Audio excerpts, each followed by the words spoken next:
Дадените ветувања од политичарите и нивната реализација мора да бидат во корелација.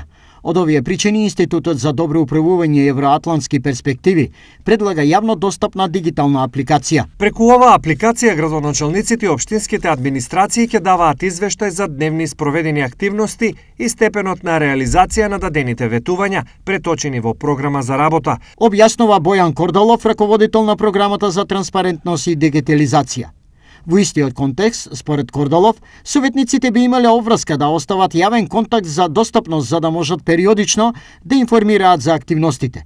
Дали ова е прифатливо за градоначалниците и советниците? Ја поздравувам иницијативата на институтот и сте нормално како председател на совет, секој пат ќе се борам за подобра комуникација на граѓаните со советниците и со локалните власти.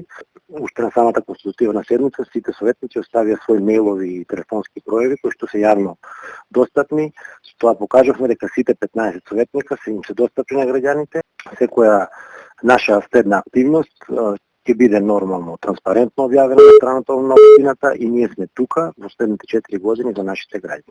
Потребата од оваа апликација ја нагласува одговорноста на локалната власт кон граѓаните, но и начин за сузбивање на корупцијата и неселективната услуга кон сите граѓани на локално ниво. Дополнува Кордалов. Овој проект во иднина треба да биде начин на работа и нов однос на локалните власти кон граѓаните во сите аспекти, а тие се уморни од надежта дека конечно во нивната средина ќе се појави работлив, чесен, достапен и одговорен политичар кој навремено ќе ги решава нивните проблеми со нивни пари.